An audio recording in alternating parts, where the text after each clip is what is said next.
2024년까지의 인구 추계를 바탕으로 40년을 더욱더 쭉 앞으로 늘린 것인데 2025년의 인구 자화상은 여성 3명 중 1명은 무자녀, 2033년은 초등학교 입학생이 지금의 반토막이 된다. 지금도 얼마 없잖아요. 그렇죠. 그거의 반토막이다라는 얘기고요. 2047년은 전 국토가 소멸한다. 인구가 이제 거의 없어진다라는 그런 얘기일 것 같고요. 그리고 저 멀리 2060년은 사망자 수가 출생아 수의 5배 된다. 장례식장이 대부분 많아진다는 뭐 그런 얘기 놀이터보다 그렇게 해석이 됩니다. 모든 예측의 목적은요. 위기를 미리 경고를 해주고 이거를 서로 공감하면서 경각심을 불어일으켜서 이렇게 하면 안 된다 해서 우리가 바람직한 미래를 우리가 지금부터라도 만들어 가보자 하는 취지에서 이제 하는 것이죠. 근데 그 취지가 무색하게 이렇게 보면은 이제는 인구가 감소하고 나는 어떻게 해야 돼? 라고 일반 분들이 생각하시죠. 그게 나쁜 게 아니에요. 이게 다 어두운 면면들이 이렇게 계속 보여지잖아요. 그럼 나는 어떻게 해야 돼? 내 자녀는 어떻게 키워야 돼? 이게 당연히 생기실 거거든요. 자, 다시 집값으로 돌아와서 2005년 후에도 마찬가지일 거예요. 지금의 절반, 소멸 이런 얘기 나오면 사람들 어떻게 생각한다고요? 나 어떻게 해야 돼? 그럼 우리가 생각하는 그 집값에 있어서 예비적인 수요자들은 이런 상황에서 어떻게 움직일까를 상상해 볼 필요가 당연히 있는 것이죠.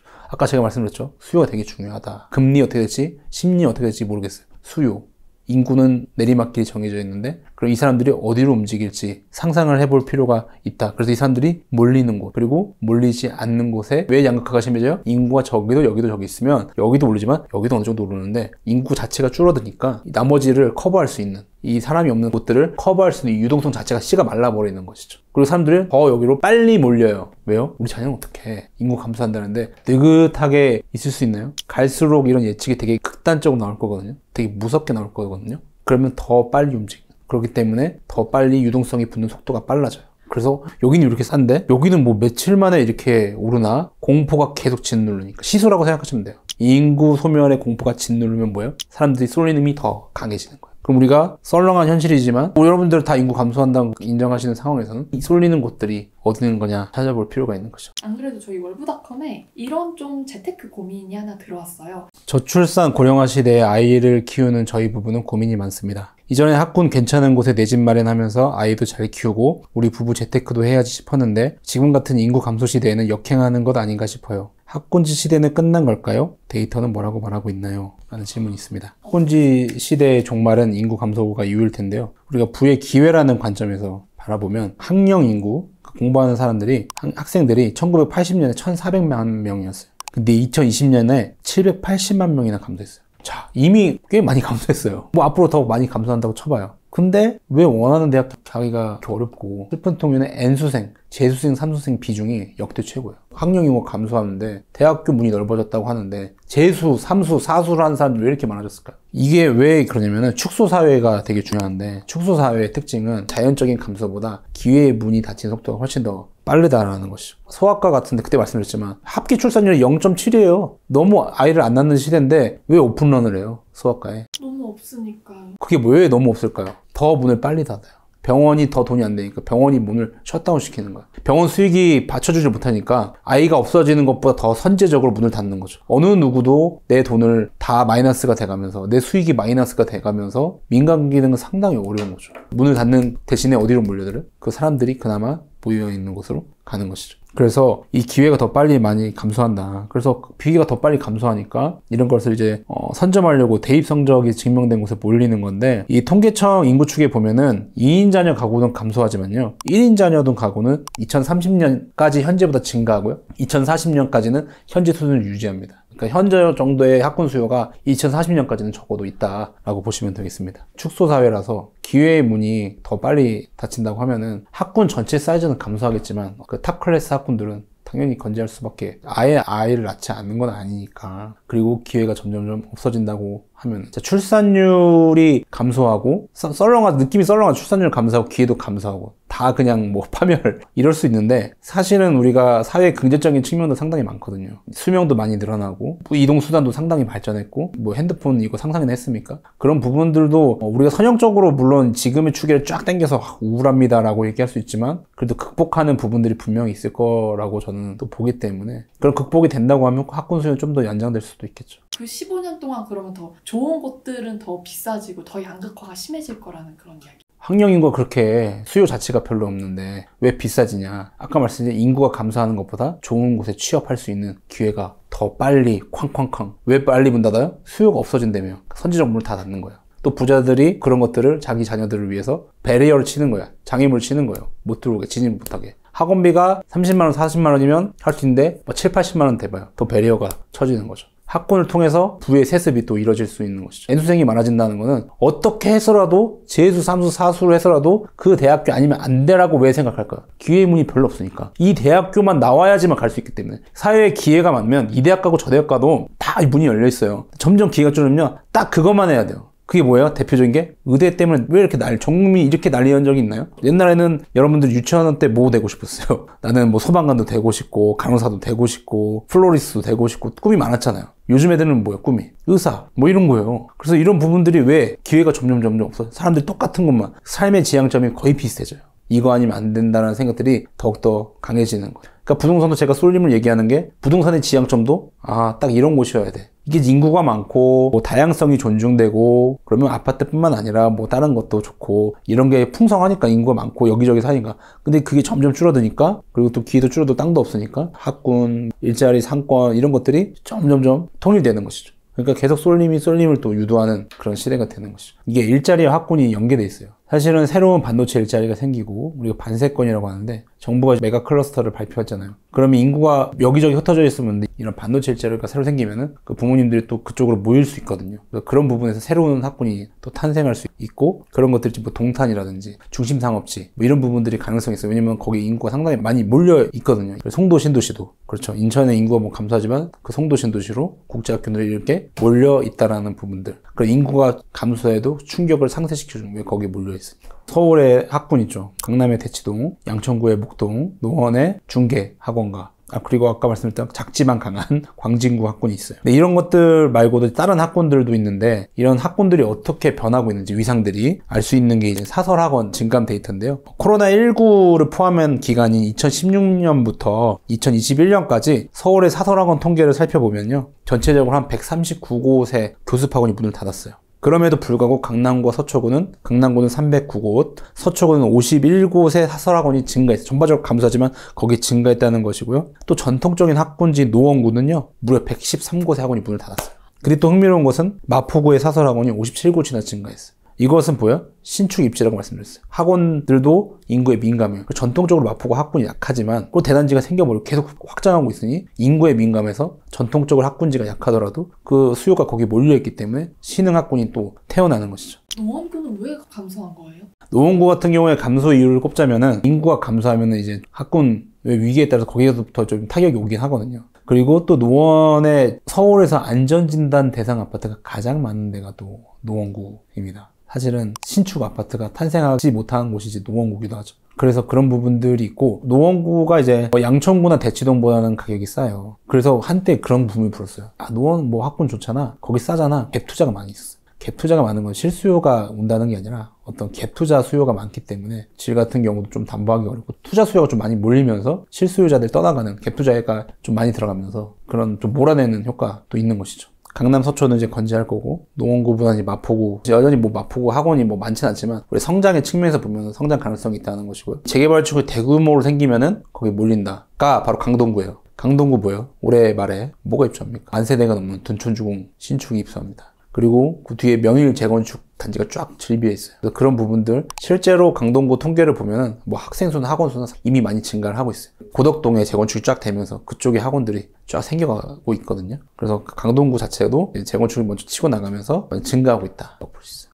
경기도 쪽은 어떻게 될까요? 학군 통계 중에 하나가 부부 미혼 자녀 가구의 주택 소유 통계가 있어요. 자, 가구 중에서 부부가 있고 미혼 자녀가 있는 가구인데 이들이 집을 많이 소유하고 있는 지역이라고 하면은 당연히 뭐 학군의 유망지라고 할 수 있겠죠. 여기서 아이랑 집을 사서 있을 거야 라는 얘기니까 경기도에서 부부 미혼 자녀의 주택 소유 집중도가 높은 곳 탑5가 수원 영통구랑 용인 수지구, 용인 기흥구, 안양 동안구, 분당구. 자 보세요. 안양, 동안구, 평촌, 분당구, 분당학군 딱 있죠. 그 다음에 수원, 영통, 용인, 수지, 용인, 기흥 무슨 냄새가 나요? 반도체의 냄새가 납니다. 그래서 아까 부모의 이 주머니가 또 학군을 만들듯이 일자리와 연계되어 있는 거예요. 그래서 아까 화성 같은 경우도 동탄 인구가 많기 때문에 동탄이 신도시의 시범단지 쪽에 이제 학원가가 생기고 있는데 그쪽이 이제 앞으로 성장할 가능성이 높다. 물론 전반적으로 경기도 학군도 쪼그라들겠죠. 하지만 몰리는 지역들 위주로 이제 학원가들이 생길 것입니다. 일산도 학군으로 유명하지 않아요? 일산도 학군이 좋죠. 그 학군들이 조금 퇴색을 한 것이 뭐냐면은 이건 신도시의 기본적인 개념인데 일산이 강남과 가깝지 않아서 그래서 그런 어려움이 있습니다. 그러니까 분당은 사실 강남이라는 게 있고 그리고 일산에 3호선이 있지만 분당의 신분당선만큼 파워풀하지 않거든요. 3호선 가지고 쉽지 않고 이런 거 있어요. 자, 분당은 이제 구도심이에요. 1기 신도시니까. 판교는 그나마 세 건데 판교에 그렇게 유망 학군들이 막 태어나지 않고 판교 신도시가 아주 넓진 않아요. 근데요. 일산이 고양시잖아요. 고양시는 뭐가 있어요? 삼성 원흥지구. 그리고 여러 가지 신도시들이 고향에 계속적으로 생겼어요. 그럼 뭐냐면 신도시는 누가 가요? 신혼부부가 갑니다. 대체로 신혼부부가 신도시에 가기 때문에 그 학군 수요가 많이 일산은 뺏기는 거예요. 분당은 판교밖에 없어서 판교는 사실 IP 기업 도시지 뭐 학군 도시가 아닌데 하필 일산은 주변에 삼성, 원흥, 파주, 운정 신도시가 계속 확장되면서 이게 없었더라면 사실은 쭉쭉쭉 키우면서 그 학군 수요가 좀 있었을 텐데 이 노후된 아파트가 개발되지 않으면서 그쪽 수요로 신도시들을 뺏기면서 원천적으로 수요들이 좀 이탈하는 기회가 있었던 거죠. 이 부동산과 학군 되게 밀접한 건 중학교예요, 중학교. 왜냐면 이 중학교 학군이 되게 중요해요. 집값에 있어서. 고등학교는 이제 멀리 다닐 수도 있고 내가 거기에 기숙사 학교도 있을 수 있어요. 근데 중학교는요, 철저하게 거리에 따라서 근거리 배치 제도예요. 그래서 거리에서 같은 아파트라도 몇 동에 사느냐에 따라서 이 거리를 쟀을 때 전문가의 차이가 얼마 나서 그 학교를 못 가는 수도 있어요. 그러니까 철저하게 그 집값과 연동이 돼 있어요. 그 중학교를 갈 수 있느냐 없느냐가 어느 아파트, 어느 동에 사느냐에 따라서 결정될 수 있기 때문에 두 개의 중학교가 크다고 하면 나뉘는 거죠. 그래서 중학교 학군이 되게 중요하다. 근데 요즘에 더 빨라요. 요즘에는 이 초3 때부터 어려워집니다, 공부가. 예를 들면 초3 때부터 영어를 배우고요. 초3 때부터 그렇게 어려운 나눗셈을 배워요. 그래서 이제 빠른 그 맹모들이 초3 때부터 이렇게 유망 학군으로 옮겨요. 그러니까 이렇게 생각하시면 돼요. 지금 초등학교 다니는데 4학년 되니까 친구들이 다 없어진다. 다 좋은 곳으로 이사 가고 있는. 반대로 많이 들어오더라, 이 학교로. 그러면 좋은 시그널이에요. 보통이 아니잖아요, 저희 또 대한민국 학구열이. 요즘 재개발 재건축 투자자라면은 이렇게 생각하시면 돼요. 강남만 있는 게 아니라 의대는요, 대구 수성구예요. 범사 만삼, 범어 사동, 만촌 삼동. 여기가 아주 의대를 강남 이상으로 많이 보내는 데입니다. 의대 다음에 카이스트, 탑 클래스 이공계 학군이 또 대전에 있는데 대전의 둔산동 재건축도 유망한 것이죠. 지방에서도 계속 좀 살아남을 학군지 또 어떤 곳일까요? 대구랑 대전은 계속 살아남는다고 보면 될까요? 대구랑 대전은 계속 살아남습니다. 왜냐면은 그 의대 입학 성적이 거의 뭐 강남 수준이기 때문에 당연히 살아남을 거고, 대전도 여러분 카이스트도 있고요. 포항공대, 옛날 말로 포항공대 포스텍도 있고, 울산에 유니스트가 있고요. 광주에 지스트라고 있어요. 많아요. 근데 세계의 순위를 보면 카이스트가 압도적입니다, 다른 곳보다. 그런 부분들이 이제 클래스가 대전이 높다는 것을 입증을 해주는 것이죠. 부산은요? 부산도 꽤 유명하지 않아요? 동래구의 사직동이 이제 유명 학원가고요. 근데 최근에 성장하는 도시는 강서구예요. 부산에 강서구가 있는데요. 거기에 명지국제신도시가 있어요. 거기에 영국계 유망 학교들 2027년경에 들어온다는 게 가시화됐기 때문에 이쪽이 또 신도시고 하다 보니까 아시는 분은 알겠지만 부산은 동부산과 서부산이 있어요. 동부산은 해수동, 알고 있는 그런 해운대, 수영구, 동래구가 동부산에 있어요. 전반적으로 가격 위계가 높죠. 서부산은 약간 낙후된, 동부산보다는 여리한 지역인데 여기도 꽃이 폈어요. 명지 국제신도시가 생기면서 서구 사람들을 끌어당기고 있어요. 마치 인천의 송도신도시처럼 인천이 재개발 재건축이 안 되면서 송도신도시가 탄생을 했는데 다 끌어당겼죠. 마찬가지로 명지 국제신도시도 혼이 생기고 신도시가 생기면서 부부 미혼 자녀 가구들이 그쪽으로 다 옮겨가면서 또 신흥 학군을 또 만들 걸 생각이 됩니다. 중소형 아파트가 뜬다라고 하셨잖아요. 네. 이건 좀 학군지도 마찬가지일까요? 이게 뭐 중요한 데이터인데 이제 잘 공개되지 않는 데이터가 있는데요. 2021년에 LH 토지주택연구원이라는 데서 수도권 중산층 대상으로 선호 평형 조사를 했는데 재미있는 것은 유자녀 가구와 무자녀 가구를 나누어서 조사한 거예요. 중소형 평형이 25에서 34평에 거주하는 무자녀 부부 비율이 38%고 유자녀 부부가 가구는 25%밖에 없어요. 즉 2인 가구가 25, 34평에 많이 산다는 거예요. 유자녀 가구보다. 근데 준대형 평형이라고 할 수 있는 35에서 39평형 가구는요, 유자녀 비중이 더 높아요, 무자녀보다. 뭐 상식적으로 아이가 있으니까 넓은 데 살고 싶어 하는데 그게 이제 반영이 된 거죠. 그리고 한국갤럽에서 2023년 부동산 트렌드 조사를 하는데요, 3인 가구, 즉 부부 플러스 미혼 자녀 가구의 희망 주거 면적이 뭐냐면 35.8평이에요. 그렇기 때문에 이 학군지 같은 경우는 그러니까 학군지가 뭐 여기저기가 학군지가 아니라 정말 두드러지게 부부 미혼자녀가 많이 사는 그런 지역들 같은 경우에는요, 오히려 35에서 39평이 아까 제가 말씀드렸잖아요.